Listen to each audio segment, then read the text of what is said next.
And then you have to predict the future. That's hard because the future has not happened yet. Predicting the past is a lot easier, but you have to predict the future in order to prepare the public and not have an exaggeration or an exaggeration of the information in the press. So I said, okay, Belgium, small country, we will also have H1N1 cases. Yeah? When you bring that, it is front page news. When then, a couple of days later, the first H1N1 case arrives in the country, it is the second time that they have to bring that news, so they bring it in a more muted and I think appropriate way, but you can only do that when you prepare the scene for that. That was the second wave of questions. People were asking more questions about what do I do when I get sick and so on, and that gives you the opportunity to work with that. And then you have to say, okay, well, we will have H1N1 deaths. Of course, that would be unavoidable. I used there Sir Donaldson's quote where he said that in the UK, by the peak of the epidemic, 40 people would die per day at the end of the summer. So 62 at that time million people in the UK, 40 deaths a day. I worked it out for Belgium. That would be 7 deaths a day at the peak of the epidemic. I used that in the media. 7 Belgian flu deaths per day at the peak of the epidemic would be realistic. That is true in every year, even interpandemically. That is very, very conservative.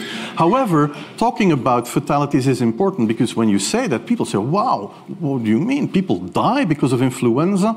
And that was a necessary step to take. And then, of course, a couple of days later, you had the first H1N1 death in the country, and the scene was set and it was already talked about.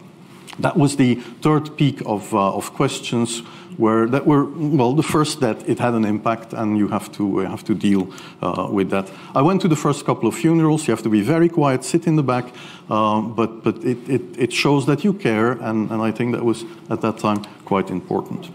So, all in all, at that time, the overall feeling in the population, in the press was, the Belgian approach is reasonable. In fact, we wanted to be calm, cool, and collected.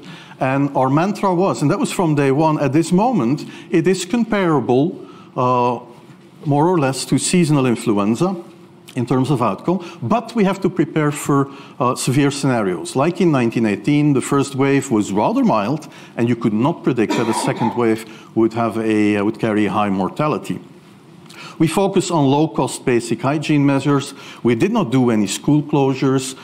We used antivirals for high-risk groups. Actually, we used antivirals in the beginning for people who were ill.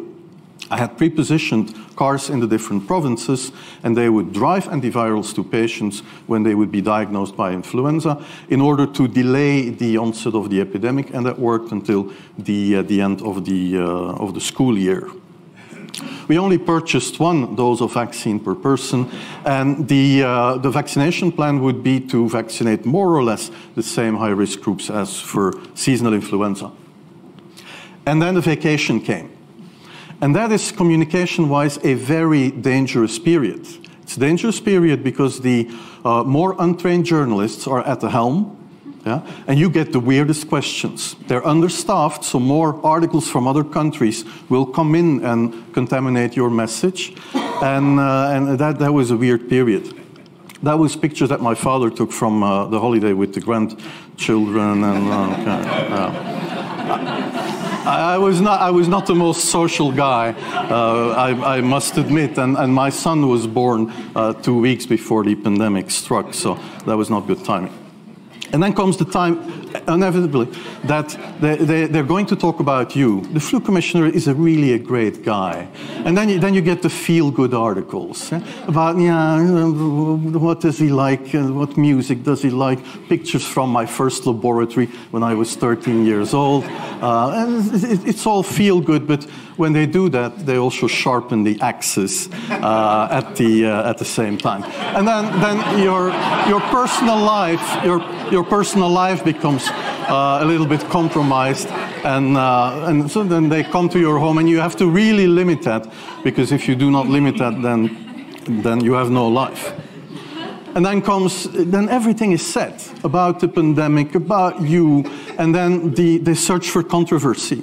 At a certain point in time, I had a controversy about the payment of the physicians for the mass vaccination that would happen in a couple of months or a couple of weeks later.